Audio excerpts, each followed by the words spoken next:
वैसे धरती को भी प्रारब्ध नियत है। मैंने बहुत पहले कहीं पढ़ा था, एक महात्मा अपने शिष्य के साथ भ्रमण करते हुए जा रहे थे। एक ऐसी जगह पर गए जहाँ उन्होंने ऐसे मंजर भूमि थी, वहां दंडवत प्रणाम कर दिया। तो शिष्य ने पूछा कि महाराज कोई यहाँ देवालय नहीं है, कुछ चीज नहीं है, ऐसे ही इस भूमि को प्रणाम क्यों कर रहे हैं? उन्होंने कहा था कि बहुत पहले इस जगह पर किसी महापुरुष ने तप किया था। तो सबको तो नहीं पता होता है, लेकिन वे जागृत आत्मा से साधक थे। उस भूमि पर जाते ही उनके अंदर में स्मरण हुआ कि इस जगह को प्रणाम करना चाहिए। किसी महात्मा के पूजन करने से, साधन करने से, तप करने से वहाँ की भूमि को एक दैवी प्रभाव प्राप्त हो गया। तो उसने भी प्रणाम किया। चेले ने कुछ दूर गए तो कई दिनों के बाद एक भूमि पर फिर उन्होंने प्रणाम किया। तो चेले ने पूछा कि क्या यहाँ भी कोई महात्मा तप कर चुके हैं? तो उन्होंने कहा नहीं, यहाँ कोई महात्मा तप करने वाले हैं भविष्य में, इसलिए इस भूमि को पुण्य प्राप्त मैं प्रणाम करता हूँ।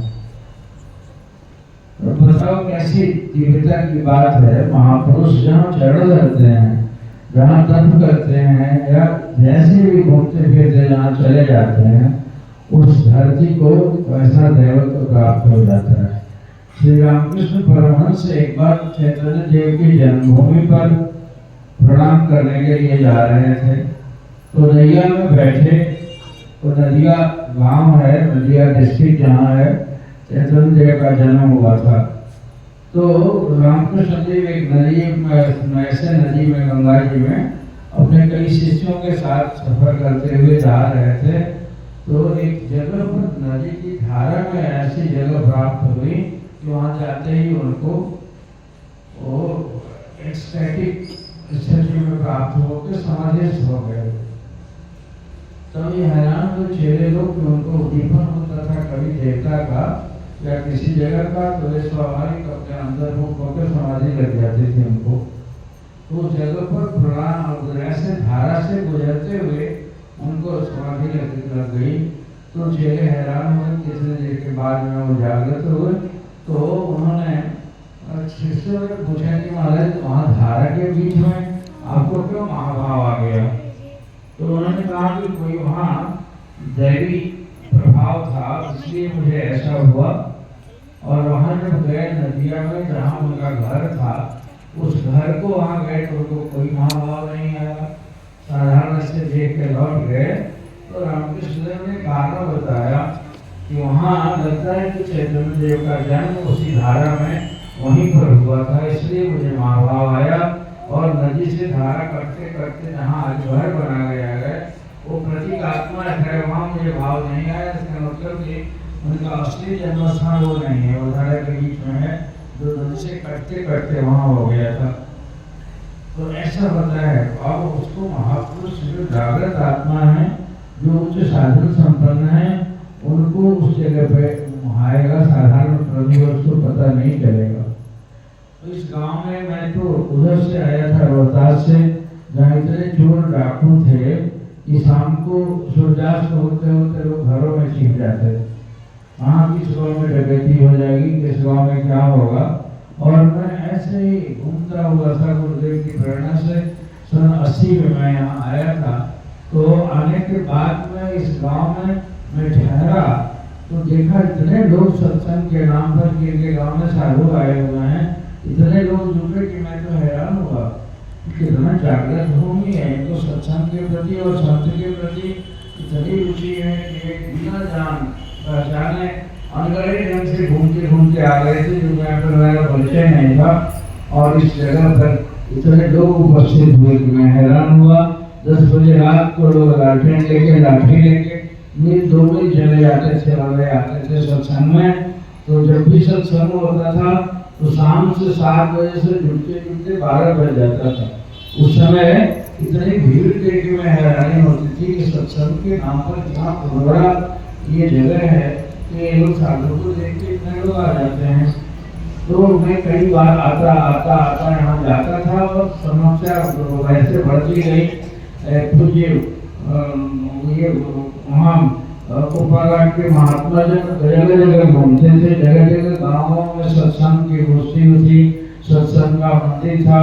यहाँ से बरहड़वा और बरहट तरह से लेकर पूरा भागलपुर पूर्णिमा सब जगह में गया और अनेक सत्संग मंदिर में मुझे बुला के लोग ले गए, मैंने सत्संग भी किया और कई जगह साधनाशील माताओं को देखा, उनके बैठने का अंदाज और उनके भक्ति भाव देख के मुझे बड़ी प्रभावित हुआ। ये धन्य है धरती। और उसी के क्रम में गुरुदेव प्रभु को मैंने कहा कि महाराज जी मैं बहुत उस इलाके में गया हूँ और बड़े सत्संगी लोग हैं, बड़े श्रद्धालु हैं, तो ये अस्वस्थ होते हुए भी उन्होंने पटना से आकर यहाँ इस गांव में, जो कि इस गांव में मैं आता था उसमें आश्रम नहीं था, कीर्तन मंडल का घर था और वहाँ महाराज 3 दिन थे वहाँ। फिर यहाँ से बरहट बरहलवा होते हुए गए। तो ये कार्तिक पूर्णिमा का दिन उनके शुभागमन दिवस के रूप में ये 42वां साल है। 40 साल पहले, 41 साल पहले वे महाराज यहाँ पधारे हुए थे और उसमें गांव के बहुत सारे लोग अभी भी जो बूढ़े हो चले हैं उनको पता है, गुरुदेव ने नाम मंत्र का उपदेश दिया था उनके कान में। और मुझे याद है इन लोग गांव भर के लोग जुटे थे, इस गांव से 2 लड़के उसी समय प्रार्थना किया करते थे कि महाराज जी हम संत बनेंगे, हम शादी नहीं करेंगे। और वे लड़के आज भी साधु बने हुए हैं। एक तो ये नंदलाल बाबा जो यहाँ पाँव टूट गया है, अभी उधर गया है, और भी एक लड़का जो काकुला में अलोड़ा में रहता है और उसने दीक्षा ली थी। और उन्होंने दीक्षा तो बहुत सारे लोगों ने लिया था, लेकिन उस समय ये 2 लड़के घर छोड़कर साधु बन गए। तो ये कृपा होती है संतों और महापुरुषों का कि ऐसे रूहें जो आ जाती हैं वे कई जन्मों से भटकती और उनको गुरु शरण मिलने का होता है, इसलिए व्यवस्था होती है। गुरुदेव महाराज कहा करते थे कि जो मेरे हिस्से का है वो 7 समुद्र पार भी आ जाएगा और जो मेरे हिस्से का नहीं है वो बगल में उतने दूर पर बैठकर बीड़ी पिएगा, वो नहीं आएगा मेरे पास। इसलिए ये कुदरती योजना है। कहते थे कि बहुत दिन की साधना के बाद में और वो यदि वो पूरा नहीं कर सका उस जीवन में, तो उसको कुदरत की व्यवस्था के मुताबिक छांदोग्य उपनिषद में लिखा हुआ है कि जोंक न्याय के मुताबिक, जोंक जैसे चलती है ना, और वो ऐसे ऐसे कर करके एक जगह से पहले टटोल लेता है कि किधर जगह है, उस जगह पर फिर आगे जाता है, फिर ऐसे टटोलता है, फिर आगे जाता है। जो ऊपर चलते देखे होंगे उसी जोंक न्याय ये शास्त्र का शब्द है। छांदोग्य उपनिषद में इसकी बातें आई हैं कि जीव जब इसका शरीर का शोधन पूरा हो जाता है, शरीर का प्रारंभ जब खत्म हो जाता है, उस वक्त निकलते समय में उसको मूर्छा आती है, बहुत पीड़ा होती है उसके शरीर को छोड़ते समय में, और वो प्राण समेट के एकदम आ जाता है अग्र भाग में, और वहां से वहां को उसकी व्यवस्था होती है। थोड़ी देर के लिए उस मूर्छा के बीच में वह जागृत होता है और उसको जीवन भर में जो श्रेष्ठ और तीव्र काम किया होता है उस काम के मुताबिक उसकी इच्छा जहाँ जिस योनि में पूरी होने को होती है। ब्रह्मांड में जितनी योनियां हैं या आदमी भी बन सकता है, तो उसमें जाके जैसे बंदूक पर गोली जाकर प्राप्त होती है, उसी तरह से जीवात्मा उस संकल्प के मुताबिक अंतिम संकल्प में इच्छा जो होती है उसके मुताबिक वजहों न्याय के मुताबिक किसी गर्भ में चला जाता है। और फिर यदि उसने भूल कर्म ज्यादा किया तो माँ के गर्भ में जाके मनुष्य बनता है और वहां से वो जन्म लेता है, जिसको साधना के अनुकूल दशा प्राप्त होती है। और फिर सदगुरु संत कोई जान पार तो होते हैं, उनके शरण में जाके वो साधना में अपनी साधना को आगे करता है, बची हुई साधना को। तो ये व्यवस्था है कुदरत।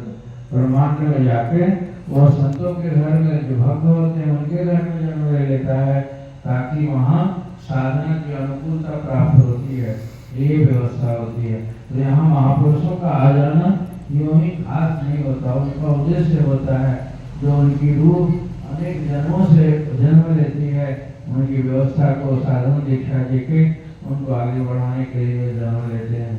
तो ये आज के दिन आज ही इसी कार्तिक पूर्णिमा के दिन गुरुदेव भगवान यहाँ आए हुए थे और तब से उनका नाम बांटा जा रहा है। मैं तो इस इलाके के जगह जगह में गया और साधु तो एक ही होते हैं, सभी सयाने एक मत, सबकी एक जात।